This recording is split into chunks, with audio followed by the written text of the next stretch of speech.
married. What is the purpose of marriage? Kurathazhvan was the disciple of Swami Ramanuja. He was in a small village called Kuram. It's between Kanchipuram and Arakonam, about 10 kilometers from Kanchipuram. I'm just narrating a small incident from the life of Swami Kurathazhvan. On a night, he was in fact the chieftain of that village. He was the head of that village, that rather a zamindar or a panchayat head. So he was heading that village. He went around the village in the night to know whether people are peaceful. They're all leading a very peaceful life. He saw a small light burning even at midnight. There was some discussions going on. He peeped into the window, wanted to find out what was the discussion at the middle of the night. There was a girl who is yet to be married, and that girl was crying.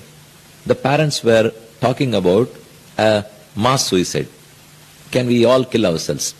The girl asked, why for my sake you should kill yourself?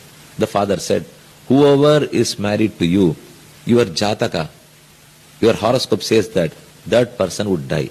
If you get married, the one who married would die. I don't want to kill someone for the sake of getting you married. If I don't get you married, then we are at fault. So we have no other go. All three of us have to die. Kurathazhvan listened to that.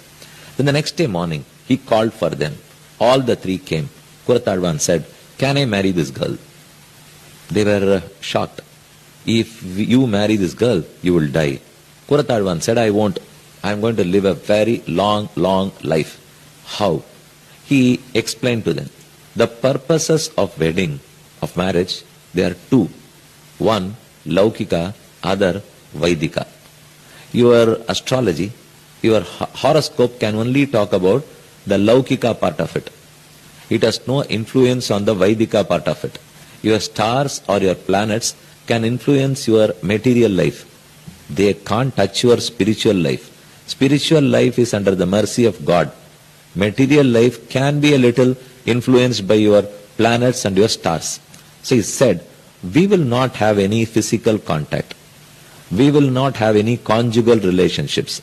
Instead, after getting married, one can do all the dharma.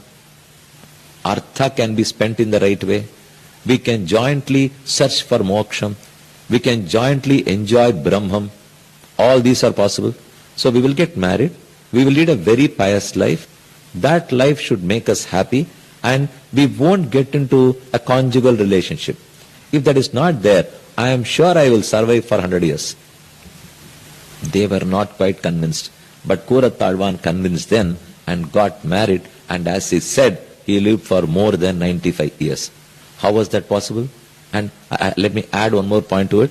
Kurathazhvan had two sons, Sri Parashara Bhatta and Vedavyasa Bhatta. And it is said they were born by the blessings, by the grace of Swami Nambarumal, Lord Ranganatha, and not through conjugal relationship. By the prasadam of Ranganatha, Andal, the Dharmapatni of Kurathazhvan, she got two children, Sri Parashara Bhattaryaha, Srirangesha Purohitaha, Shivatsanka Suta Shriman, Shayase Mestu Bhuyase. Now tell me, was it not work-life balance? How do they arrive at that balance? If I think that materialism alone is the purpose of marriage, then the life becomes stressed, because I don't have any responsibility on the other side. I go to office at 7 a.m. in the morning, I return at 7 p.m. in the night. What all I know is materialism. Because I think the purpose of marriage itself is to earn money, save money, maintain a good family, high standard of living, have all comforts in this world. But that is not so.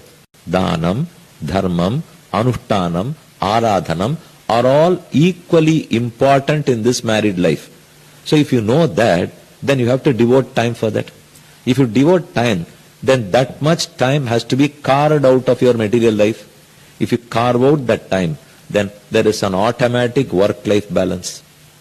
Life is this, marital life is this, work is that. If I don't recognize the Vaidika part of marital life, then I don't devote time for that. If you recognize that, then you devote time. If you have to devote time, you have to reduce the time engaged in materialism. There's no other go. You have only 24 hours. If you give all 24 to that, yes, that is stressed life. If you carve out and give about 4-5 hours to this, then you can balance your work and life. So work-life balance is possible in spirituality.